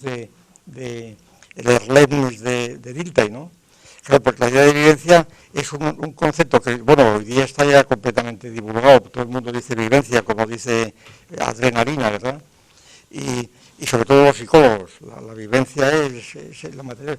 Y claro, el sentido que le da Dilthey a la vivencia es una cosa completamente distinta de lo que se entiende por vivencia, como una especie de sensación y demás, porque es la idea la idea que implica un acto segundo genérico, que decimos nosotros, pero que implica todos los que están antes y detrás, es decir, que implica absolutamente toda la vida, ¿no? Es decir, que la vivencia no se puede tener por primera vez, tener una vivencia, ¿no? ¿A qué año la tuviste? Pues a los 5 años, ¿no? Entonces no fue vivencia, la vivencia tienes que tenerla cuando tienes ya es una experiencia detrás y otra adelante. Es decir, que el concepto de vivencia de Dilthey es muy fecundo, pero que ha sido reducido completamente, pues eso, a una especie de palabra técnica, para no decir sentimiento o algo así, ¿no? Experiencia más bien. Experiencia, sí, experiencia, pero que supone la repetición, claro, supone la repetición. Bueno, como no llega el micrófono hasta ahí, voy a poner... Hombre, pero siéntese, así aquí. tiene el libro. Claro. Claro. Sí, vamos a ver. Sí, me he tomado la molestia de traer este libro, Sí. el tomo octavo, Teoría de la Concepción sí, del claro, Mundo. Esto es la edición esta que hicieron una nueva en rústica, que es de menos. Yo tengo esta también. Sí, yo Sí. tengo esos tomos. Es muy bonita, sí, esto es sí, esto, sí. Y bueno, porque sabiendo que iba a intervenir Gracia Noriega, pues de alguna manera yo también quería contribuir y de alguna manera pues engarzar el contenido de este libro y un conjunto de acontecimientos que voy a narrar aquí precisamente con la exposición de Gracia Noriega. Por supuesto es obligado, antes de empezar con el pequeño relato, ¿no?, que voy a ser voy a intentar que sea lo más breve posible, ¿no? Pues agradecerle, bueno, primero felicitarle por su exposición, su recorrido por las poéticas y en cierta medida pues con su versión sobre la poética. Felicitarle también porque sabemos que ha recuperado su condición de cronista de la zona de Llanes y también porque ha sido, por así decirlo, restituida su punto de vista sobre el plan especial, sí. eso es, el plan especial urbanístico de aquella zona. Bueno, Que tanto nos... y a la vez también, y creo que es un momento extraordinario para hacer este reconocimiento, reconocerle a Gracia Noriega precisamente que en el curso, me voy a remitir ya al curso, lo que voy a contar tiene lugar en el curso académico aquí en Oviedo 1964-65. Por aquella época Gracia Noriega ya estaba cuando los que veníamos de León, del Instituto Padre Isla, habíamos sido alumnos de don Lucio Ortega, pues veníamos aquí y nos encontramos con la existencia de un ambiente muy rico que se concretaba, pues naturalmente en tertulias permanentes, en cualquier lado, es decir, en el patio de la facultad después de las clases, recuerdo en el Lito, en el Manuel, Manolo, sí. En el Manolo, en el Cecchini, bueno, sí. En las sidrerías del Naranco, que también estuvimos allí continuamente. Yo tengo que reconocer, ¿no?, nobleza obliga, que Gracia Noriega llevaba la voz cantante en aquellas tertulias y que precisamente él metía o imponía precisamente el componente poético, porque las tertulias tendían siempre pues a la cuestión política, ¿no? Y entonces Gracia Noriega nos alertaba y introducía, por así decirlo, en estas tertulias, digamos, la dimensión poética. Eso lo recuerdo perfectamente, que las discusiones eran fundamentalmente pues claro, estábamos en aquel momento, nos creíamos tan idealistas de que estábamos haciendo una revolución, entonces teníamos estéticamente la concepción del realismo socialista. Yo recuerdo que Gracia Noriega precisamente nos abría los ojos diciendo que no era la única poética posible, esto lo recuerdo perfectamente y quiero hacer... Yo naturalmente cuando llegué aquí a Oviedo pues bueno, yo no intervenía en aquellas tertulias, pero sí veía, por ejemplo, las discusiones que tenía Gracia Noriega, pues qué sé yo, con Gabriel Santullano, con Alfredo Murenza, en fin, esto fue absolutamente ilustrativo y me dio a mí precisamente una pista enorme de que no todo se reducía a la filosofía política, sino que también había otro componente ahí que es la poética. Bueno, entonces voy a la descripción bueno, a lo que yo quería narrar, ¿no? Y es precisamente el contenido de este libro, Teoría de la concepción del mundo, ¿verdad? ¿Por qué lo traigo yo aquí? Bueno, pues porque en ese curso, en el curso 1964-65, pues el profesor Bueno, en el curso de Fundamentos de Filosofía, nos propuso al comienzo del curso que además de la asignatura, que contenía también lógica, bueno, sabemos perfectamente que en aquella época pues el profesor Bueno era muy exigente y entonces pues aprobar aquella asignatura costaba mucho, había que estudiar mucho y nos propuso un tipo de trabajos en grupo, Yo recuerdo que cuando él lo planteó en aquella asamblea pues causó, por así decirlo, un revuelo enorme, ¿verdad? Y entonces los argumentos eran, pero ¿cómo nos vamos a dedicar a un trabajo en grupo si apenas si nos conocemos, ¿no? Pero un revuelo enorme hasta que un compañero, que no recuerdo su nombre, pues dio con el kit, dice, hombre, pero si la mejor manera de conocernos es precisamente a través de los grupos, del trabajo en grupo. Yo recuerdo que cuando esto lo escuchó don Gustavo se le iluminó la cara y dice, caramba, eureka, parece que dijo él, ¿no? Y a partir de entonces pues no hubo más discusiones y nos pusimos manos a la obra. Entonces nos teníamos que agrupar por grupos naturales, y entonces justamente los que veníamos de León, del instituto, que éramos casi pues más de media docena, sin duda, estaba pues Corsino, estaba Mauricio, gente que don Gustavo los recordará porque eran muy buenos estudiantes, ¿no? Pues fuimos acogidos precisamente por las chicas que residían aquí en Oviedo, que venían de las orillas, concretamente de la zona occidental, de Luarca, Tineo, etcétera, que paraban en las Pelayas y en las Dominicas. Es decir, que este es el asunto. Y nos acogieron muy bien. Y entonces, cuando nos presentamos a recibir el trabajo que nos proponía don Gustavo, nos propuso precisamente que convirtiéramos la teoría de la concepción del mundo en una especie de encuesta para pasar a los compañeros y a ver en cuál de las tres concepciones del mundo estaban... ¿Cuál era la concepción más abundante de las tres que propone Dilthey? A su vez, hay que decir que estas tres concepciones del mundo contienen a su vez una poética, y entonces pues esto es... Pues muy bien, sí, claro, ¿cómo no? Dilthey dice que, bueno, es decir, que es concepciones filosóficas del mundo que naturalmente se desmarca de lo que sería la concepción mundana, la simple Betanzón, que es una simple concepción genérica, mundana. Entonces, lo de él es puedo decir, una teoría filosófica. Y a través de estas tres concepciones, que son el naturalismo, el idealismo de la libertad y el idealismo objetivo... M1/M3. Eso es, efectivamente. Pues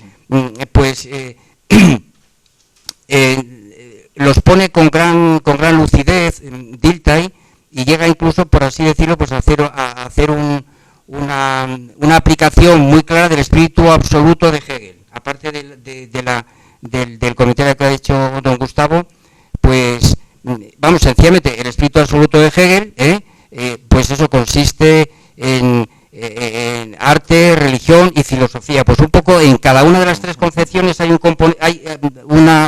componente tridimensional, estos tres asuntos. Rápidamente, el naturalismo para Dilthey pues es, digamos, la concepción del mundo propio del epicureísmo.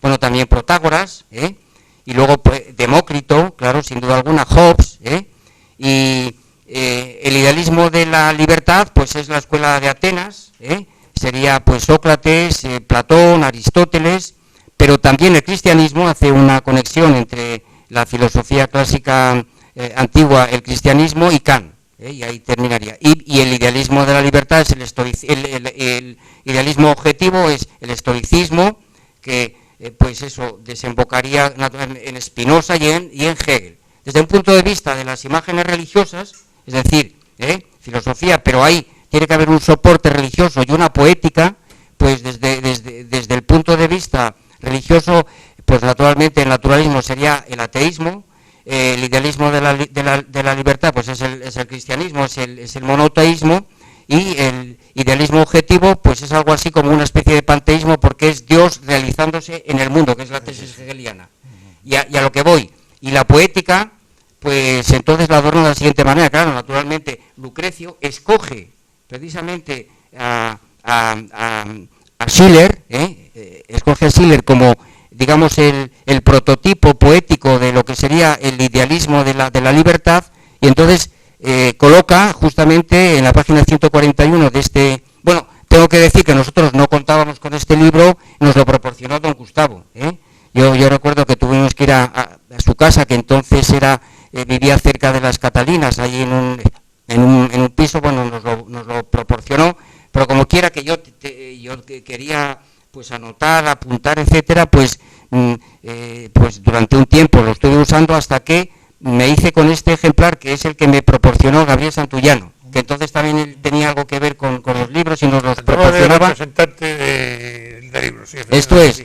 Y nos ofrecía y nos daba los libros con un precio un poquito Nueva, era representante sí, pero también con fondo de cultura económica, sí, tenía un cierto bueno, editorial que representaba la Ciencia Nueva. Entonces el poema que él escoge es este, que dice, que se refiere a Heracles, pero que tiene el nombre de Alcides, y dice: peleando sin descanso recorrió Alcides el áspero camino de la vida, lucha con la hidra y al león embraza, y para salvar a los amigos se precipita sobre la maldita barca. Un poco más abajo dice, desnudándose, claro, porque es, digamos, es el idealismo de la libertad, es decir, es eso es, dice, desnudándose de lo terreno, escapa radiante el Dios por el límpido éter, regocijado con el raudo vuelo, asciende alegremente mientras la terrible pesadilla se hunde y se hunde. O sea que es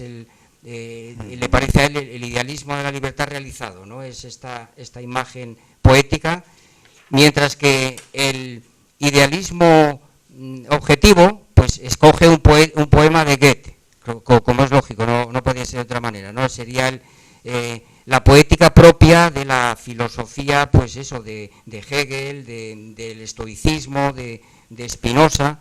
Dice: ¿qué Dios, el que solo empujara desde fuera e hiciera girar al todo sobre su dedo, le cuadra mejor mover el mundo desde dentro, entrañada la naturaleza en él en la naturaleza, y así lo que en ella vive, teje y es, nunca pierde su fuerza, su espíritu.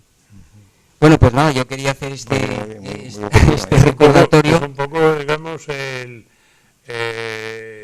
planteamiento de Santayana, ¿no? El de los tres poetas filósofos, ¿no? Lucrecio, Goethe y Faltarante. Sí. Que, por cierto, a los tres poetas filósofos también los trata Dilthey, y a los de los tres, y por este orden, Lucrecio, Dante, pero la perspectiva Goethe. esta el criterio de la clasificación es extraordinariamente profundo. Y es curioso que Santayana no cita a Dilthey nunca. Es decir, hace una clasificación de los sistemas filosóficos en tres grupos, con un componente religioso, con un componente estético, siguiendo naturalmente la fenomenología del espíritu de Hegel. Claro, lo que pasa con Dilthey y con todos estos con todos estos filósofos de esta época posidealista, ¿no? Es una cuestión en la que se repara, aunque tal vez no lo suficiente, y es la enorme, la inmensa influencia de Goethe. O sea, ellos son goetheanos, en el fondo es una influencia enorme, verdaderamente. Así como, por ejemplo, en Hegel, Goethe resbala, ¿no? O sea, resbala en Dilthey, pues es que en todas partes está Goethe. Me acuerdo de una anécdota que cuenta Eckermann, que Goethe, cuando está en Weimar, le invita a comer a Hegel, Sí, que está en Jena, sí. y entonces la cocinera de Goethe, que servía la comida y escuchaba un poco las conversaciones de Goethe, que era el gran factotum, ¿verdad?, de aquella corte, pues están hablando y al final, cuando se marcha Goethe, le dice la cocinera: ¿y quién es este señor tan raro que ha traído usted? Dice: ¿qué cosa? No se entiende nada de lo que dice. Dice: no te preocupes, que es el mejor filósofo de Alemania. Bueno, Dice, no, pero con gran displicencia, ¿eh? Pero creo que es una forma de prestigiar a los filósofos entre las No, cocineras. pero para Goethe aquello, decir, es el mejor filósofo de Alemania, es un libro que está diciendo tautologías. Sí. Bueno, pero lo que pasa es que Goethe era muy displicente con todo el mundo. A Hölderlin, la vez que se lo presentaron, le trató muy mal. El pobre Hölderlin se pasó toda la vida pensando en Goethe. Le citabas a Goethe y Hölderlin le volvió a la locura, aunque estuviera tranquilo. Entonces empezaba a morder muebles. Goethe debía ser un personaje en las propias conversaciones con Eckermann, que es, por cierto, un libro delicioso, a mí es un libro que me gusta mucho, ¿no? Pero Goethe no es simpático, o sea, de la misma manera que, por ejemplo, Napoleón está humanizado en el Memorial de Santa Elena, o el doctor Johnson es un personaje muy gracioso en el libro de Boswell. Goethe no tiene ninguna gracia. Bueno, pero ya lo hizo él en Poesía y Verdad, que cuando cuenta su vida. Claro, bueno, ahí está todo Goethe. Pero es que una cosa es contar su vida y otra cosa es contar cosas de sobremesa que también está en este plan. Yo, a mí, Goethe me recuerda mucho a Leigentrago, que una vez bueno, él también, claro, pero que una vez comimos con Leigentrago, nada por aquí por miedo, una cosa de esta de los premios Príncipe de Asturias, y yo estaba con Juan Benet, habíamos caído por el paraguas o por un bochinche de estos y habíamos estado ahí toda la noche, y al día siguiente fuimos a una comida en la que estábamos con una resaca de 1000 demonios los dos, que nos llevaban los demonios, y estaba ahí don Pedro Laín, y don Pedro Laín, yo me acuerdo que era un poco como el recuerdo usted que tenía don Pedro de Unamuno, que estaba en la cama y no apoyaba la cabeza. Bueno, pues me dio la sensación de que el hombre, que estaba mirando hacia adelante y comía sin mirar por el plato. Digo, se le va a caer todo lo que trae. Y se lo decía a la mujer, que la mujer era una señora muy simpática, además republicana, pequeñina y republicana, muy simpática. Pero el hombre aquel tenía pinta de un majadero, ¿no? Yo entonces termino contándoles el resultado de aquella encuesta. A ver, bueno, eso es muy interesante, ya, pero a ver. Primer detalle que ¿Y entre quién hicieron la encuesta? ¿Entre quién es? Sí, entre los compañeros, ¿eh? Ya, no teníamos, podríamos decir, formación estadística, una muestra. Sencillamente aquello fue de... Un muestreo. Sí, una cosa, pues eso, muy local, muy dentro de la universidad. Pero para preparar la encuesta nos teníamos que reunir el grupo, que éramos de más de 12 personas, es decir, pues aproximadamente, podríamos decir, 5 chicas y el resto éramos los que veníamos de León, del Instituto Padre Isla. Entonces erais muchos. Sí, bueno. Erais muchos porque de aquella había chicas por todos lados. Como decía Juan Benito, él no hacía filosofía y letras porque había muchas faldas, decía muchas faldas, monjas, chavalas. de las monjas vamos a hablar. En mi curso había 50, Precisamente, había chavales por todos lados. precisamente y todas para, con faldas, además, porque no se podía entrar de pantalones. para preparar estas encuestas y traducir estos tres componentes de cada uno de las concepciones del mundo a una encuesta, pues claro, nos teníamos que reunir, hicimos ahí un cuestionario, pues teníamos que, pues eso, en principio lo hacíamos a unas horas muy tempranas, a las 6 de la mañana. ¿Y dónde lo hacíamos? Pues entonces el problema era, claro, que no era, en un bar era una cosa muy molesta, muy incómoda. Y entonces, como las chicas estaban en estos colegios, estaban concretamente pues en las Pelayas y nosotros estábamos en la residencia Claret, pues consultamos a los responsables. Pues concretamente tengo que romper una lanza en favor de las Pelayas, porque los claretianos pues no veían muy bien que las mujeres a eso de las 6:30 o las 7, cuando nos teníamos que reunir, pues entraran allí. No me extraña, Les parecía una cosa... Con lo mal pensados que eran los curas. Les parecía una cosa un poco... No, nada, pensarían que lo que pensaba todo el mundo. Las dominicas tampoco aceptaban el asunto, sin embargo las Pelayas sí. Y entonces ellas nos acogieron y ahí nos reuníamos y hicimos aquello era liberalismo. Las Pelayas. En cambio estás aquí, ¿cómo se llama? Bueno, y entonces yo ya, vamos, termino aquella especie de encuesta, pues muy, bueno, pues eso, una elaboración que, en fin, hicimos unos ítems, unas 40 preguntas para cada uno de los tres modelos, y entonces llegamos a la conclusión que la mayor parte de los estudiantes de filosofía pues eran naturalistas, claro. Es decir, el epicureísmo, todos nosotros pues habíamos estado leyendo pues eso, la diferencia entre Demócrito y Epicuro, y eso nos tiraba. Sin embargo, también había idealistas de la libertad unos cuantos, porque en nuestro curso, en el año 64-65, había un grupo... Morenza era naturalista 100%, claro, sin duda.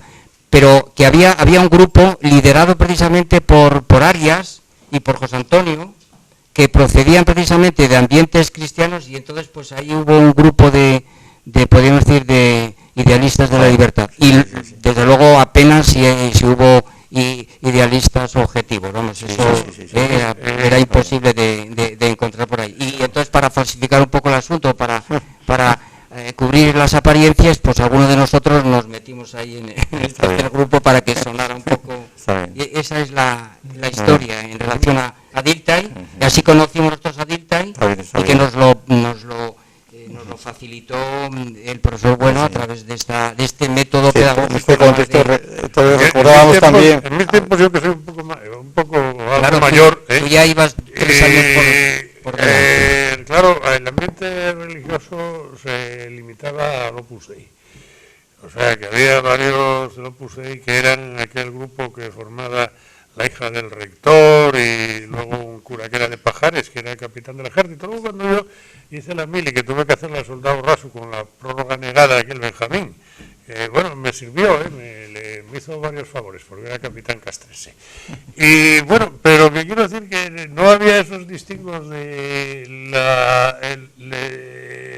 el aparato religioso era muy Opus Dei y muy, yo creo, bueno, contra usted, pues, en fin, ya sabe, ¿no? O sea, le consideraban que debajo del pantalón llevaba unos ramos de esos que acababan. Pero, sin embargo, las Pelayas no tenían ese prejuicio hacia don Gustavo. Pues efectivamente, las Pelayas, ahora que lo dices, las Pelayas eran muy liberales, porque una vez me llamaron a mí para que les dirigiera una representación teatral de una obra de Ibsen, de Casa de Muñecas. O sea que, claro, aquello era las Pelayas, que luego María Teresa, la que fue compañera mía, no se recuerda usted, ella. Vagamente, sí. Iba a la facultad, porque era cuando las Pelayas, resulta que el archivo que tenían iba a pasar a la Diputación, o no sé qué, y entonces, claro, ellas, para evitar esto, pues me delegaron a 2 o 3 Pelayas que fueran a la facultad, ya que estudiaran Filosofía y Letras, para luego hacerse archiveras, ¿no?, y poder mantener aquello sin tal. Y entonces a esta María Teresa la llevábamos a tomar vino a a Casa Maló y al Bar Azul, y por ahí entraba con el hábito de monja, ¿no? A Tuto no, porque Tuto no dejaba entrar a mujeres, decía que las mujeres que no, que aquello que era una casa formal. Sí, era una anécdota que me ha recordado cuando habla de Goethe y Napoleón, que se contaba entonces también, referida a Eugenio d'Ors. Entonces era pues un farsante que escribía aquellas cosas en arriba, ¿no? Los glosarios. Los glosarios, sí. Que fue Franco a Barcelona y Eugenio d'Ors no salió a verle. Y entonces le dijeron, hombre, don Eugenio, ¿cómo no sale usted a ver a Franco? Porque también Goethe fue a ver a Napoleón. Y dice, pero bueno, pero pero usted no es de Goethe, dice, tampoco es de Napoleón. Tampoco Franco Napoleón. Verdaderamente eran de segunda categoría los dos, con respecto a los de la primera. Pues estas, ¿cómo se llamaban? Algunas que eran muy reaccionarias, que además estas no eran monjas, ¿cómo se llamaban las? Que la jefa se llamaba Toñi, que yo conocía a varias chicas que eran compañeras mías de carrera y que no podías ir con ellas porque te ametrallaban Toñi de teléfono. No, que quería hacer recordar, ¿no? Como información, vamos. Yo recuerdo en aquellos años prácticamente todos los libros escritos por alemanes, incluso por franceses, sobre todo por alemanes, libros de filosofía, de ciencia, de medicina, era obligatorio poner una cita de Goethe. Sí. Todo Goethe. Que luego es curioso, los americanos empezaron a sustituir estos libros, incluso los alemanes, por citas de Confucio, de Lao Tse, de un indio de las praderas, ¿verdad?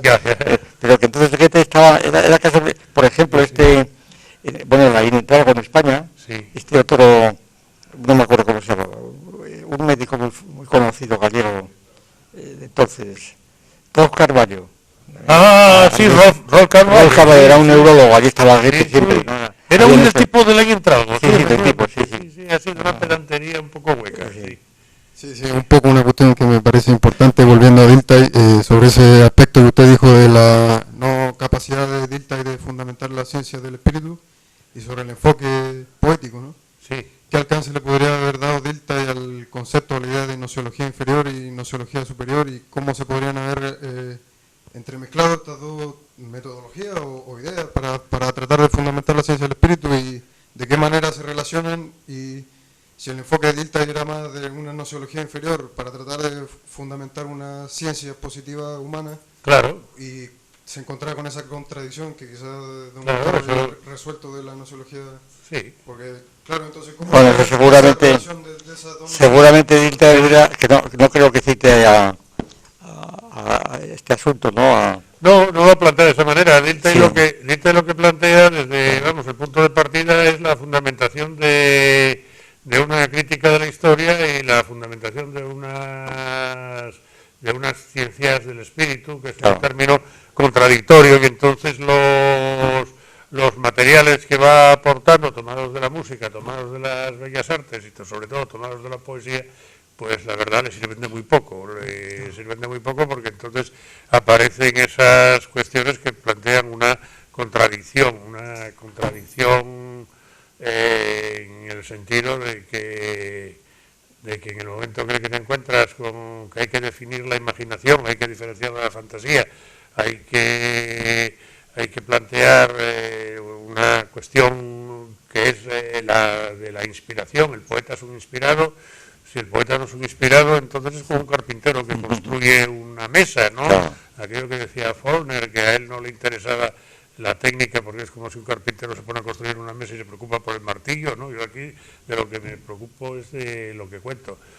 Yo creo que Dilthey, no vamos a menospreciarlo en modo alguno, no vamos a menospreciar su esfuerzo. Dilthey lo que pasa es que se plantea una cuestión de la que luego no puede salir, no puede salir porque se da cuenta de que no es abarcable desde un punto de vista científico, o sea que... Bueno, yo lo planteé más bien de este modo. La idea que yo tengo del asunto es, claro que hay muchas ideas sobre el asunto, que Dilthey advirtió que de aquello de que se estaba tratando, que lo llamó psicología, y por tanto que era una ciencia de los vivientes, por tanto, psicología, lo que se entiende hoy por psicología. Claro, la psicología lo metía todo. O sea, claro, pero la psicología era prácticamente la historia. Sí. Sí. No, es que la psicología no estaba orientada. La psicología... Comte había negado la psicología radicalmente, ¿no? La psicología la había sustituido, la psicología y la teología las había eliminado por la sociología, claro, y la física social. Es decir, ahí Comte no tenía nada que ver con Dilthey, al revés. Y entonces Dilthey recupera la psicología en la tradición que había, que era, pues estaba la psicología francesa, luego estaba Boom en Alemania, y después, claro, pues es decir, vino todo hasta ahora. Pero entonces la psicología introducía un punto de vista, que es donde dice usted lo de la estética y la lógica, ¿no? Lo de Baumgarten. Y claro, que es sobre lo que Kant hizo su distinción. La distinción de Kant en la crítica de pura entre estética y lógica está calcada literalmente de la distinción de Baumgarten entre gnoseología inferior y superior. La gnoseología inferior es la estética, es decir, lo que se percibe por los ojos, por los oídos, etcétera. Yeah. Lo que se llamó estética después. Esto lo expone muy bien Croce, por ejemplo. La obra de Baumgarten la interpreta Croce en este sentido, claro, y Croce, pues escucha decir por dónde va. Bueno, por otra, pero vamos, está abundante en lo que es la estética. Y entonces yo creo que Dilthey se encontró ante una situación, él vio que no era la psicología, no era una ciencia natural. Además se confundió con la ciencia del espíritu, sí, de raíz hegeliana, y entonces desconoció o no estuvo al tanto de todas las escuelas, la escuela de Baden, la escuela de Ricker y Windelband, y por supuesto de la fenomenología, aunque Husserl ya publicado las investigaciones lógicas, ya en 1900, tenía todavía 11 años. Quiere decir que estuvo un poco pues metido en su casa explicando a sus antiguos alumnos, eso fue. Estuvo allí un poco encerrado y entonces fue desbordado completamente. Y claro, y uno de los grandes méritos de Ortega es el haberlo recuperado, haberlo rescatado, porque realmente tiene muchísimo interés, sigue teniéndolo respectivamente, sí. Pero lo que pasa es que... Pero lo que tiene interés, pero no tiene difusión. No tiene difusión, no es que es muy difícil, porque esto lo coge un psicólogo que sí, naturalmente, profesionalmente sería de su competencia, por ejemplo. Todos los tomos que tienen la psicología como fundamento del espíritu, y entonces el psicólogo pues aquí no sabe qué hacer, dirá, bueno, es que es un psicólogo precientífico, claro, y tan precientífico. Es que Dilthey, yo creo que es lo que dije antes, ¿no? Que Dilthey utiliza no utiliza bien el término psicología. Por eso sí, no, el término que tiene mala suerte, tiene mala suerte, o como usted dice bien, verdaderamente es que no conoce los avances posteriores de los estudios sobre psicología. O sea, sí, por eso que llegó demasiado pronto, sí, eso es, al asunto, eso es. En realidad la psicología... Y entonces es alguien que ahora puedes a leerlo, lo puedes inmediatamente pulverizar, no pulverizar en el sentido de enmarcar en una tradición, es decir, que no es... lo puedes decir que no te enseña nada realmente, sino es material para reflexionar, eso sí, todo lo que quieras, material para reflexionar, pero él no te da ideas así actuales, vivas, están ya desbordadas, yo creo, constantemente, ¿no? No, la poética, por ejemplo, no es nada original y, claro, bueno, todo lo demás, todas las fundamentaciones, claro, que hace tampoco lo son. Hombre, lo que sí resulta sugestivo es lo que tiene de resumen. Sí, no, por supuesto, sí. No, hay libros sobre Hegel, un libro entero sobre Hegel, claro, es también muy importante. Digamos que luego ha habido muchas cosas, no sé. Yo creo que está condenado, después de estas ediciones, yo no sé cómo está la cosa de Dilthey. Se lee mucho más La montaña mágica. Sí. Ahora acabo de leer ayer, sí, no sé dónde, que han hecho otra traducción nueva. Ah, ¿quién la tradujo? Pues no sé, hoy viene en la prensa, yo creo, viene en el periódico. En El Mundo de hoy me parece que viene una reseña de la nueva traducción de La montaña mágica en español, que es uno de los enigmas de quién lee La montaña mágica en español. Yo creo que mucha gente. Mucha gente, porque se hacen ediciones todos los años. Es uno de los grandes misterios, ¿eh? Yo el otro día no sé quién me la pidió. Quería leer La montaña mágica, sí.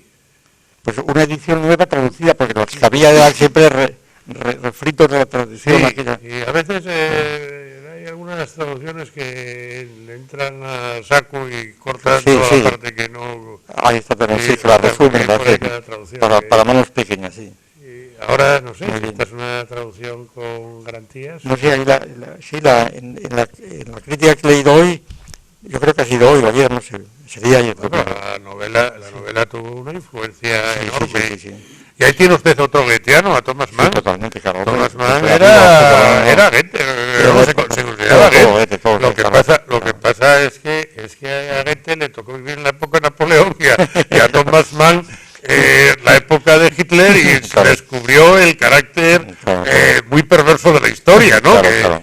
Salvando también las distancias, no es lo mismo Napoleón que Hitler, ¿no? Claro. Pero claro, Claro. Napoleón mantiene una novela goetheana preciosa que es Lopenweimar, es una novela Sí, preciosa, claro. y luego ya, Sí. luego ya al final el Doctor Faustus. Yo creo Hombre, que- sí, claro, es en plan de yo creo música, que que eso la teoría de la no- música. yo creo que esa es una de las grandes novelas La del siglo, Doctor Faustus, sí, claro. aquello Esto que de la se música. llamaba Adrian Leverkusen. Sí, ¿no? Leverkusen. Y ahí también... Cuando dice Goethe, dice Thomas Mann, dice, será pensamiento imposible que algún alemán, a partir de ahora, firmado esto el día que acabó la Segunda Sí. Guerra Mundial, que algún alemán se atreva a abrir la boca en lo sucesivo para cualquier asunto que tenga interés universal. Claro, ¿no? La Alemania debe estar avergonzada de lo que ha hecho y será tarea imposible poder imaginar que un alemán pueda abrir a partir de ahora la boca. Eso se decide. Pero en el Doctor Faustus, por ejemplo, plantea el tema de la novela, es la inspiración, es el problema de la inspiración. Sí. Lo que pasa es que a diferencia de Hölderlin, que lo veía como una luego posesión divina, Claro. Mann la plantea como una posesión diabólica. Eso O es, sea, el Adrian Leverkusen, el Claro, músico, Leverkusen, sí. es un ser diabólico. Claro. Es un ser diabólico. La polémica entre Adorno y entre Mahler y Thomas Mann, ¿no? Porque claro, toda la música, digo, Schoenberg. Entonces, Sí. toda la teoría de la música que dice, se la explicó Schoenberg y está ahí totalmente, literalmente, dicha, ¿no? Muy bien además, muy bien. Sí, claro, él Sí. preguntó, sí, efectivamente. Claro. El sistema es una contrafigura, el músico. Sí. Bueno, pero claro, es que también esto se Es un explica músico, porque claro. el Doctor Faustus debe publicarse hacia el año 48, 49. Claro. O quizá antes, ¿eh? No. Fue el rey de la guerra. Sí, pero 2 45, años o menos, bueno, sí, dos sería- años, acaba en 45. Sí, quizá el 47, sí, pudo ser. Sí. porque él de aquí andaba por Hollywood, Ya, estaba sí. viviendo y ahí... No, él tardó. Vamos, además es que... No, pero esta frase está escrita, por lo menos el prólogo está escrita a raíz de la guerra, Hombre, claro, no me acuerdo, puede ser el 46, así o no, Naturalmente, era a raíz de la guerra, es que el claro. descubrimiento Claro. de los campos de exterminio, Eso, pues eso cambia Claro. la perspectiva de la humanidad, ¿eh? Claro. O sea, aquello fue muy duro, ¿no? Claro, O sea, desde luego. nunca se había contemplado al Evidente, ser sí. humano bajo esta dimensión. Claro. O sea, que eso ya aquí eran palabras mayores. Desde luego. O sea, no era la gran guerra en la que efectivamente, bueno, pues podía haber las brutalidades inevitables en una guerra, pero no pasaba de ahí la Todavía cosa. había alguna Sí. batalla que decía, dispara usted primero, ¿verdad? Para usted primero, o a los prisioneros los trataban como prisioneros, Sí, claro, ¿verdad? sí. O procuraban que la población civil fuera menos afectada, ¿no? Aquello, Claro, sí, claro. Lo final, además, es que Hitler pues dio lugar a todos estos salvajes que andan ahora por ahí sueltos, se quieren la pasar por el población Gaddafi, civil, ¿no? la población civil, tanto unos como otros, porque los ingleses tampoco estuvieron. No, los americanos también, los los radios de Dresde, Dresde, con- claro, sí, claro. claro. Sí. Pero fue Pues nada, muy bien.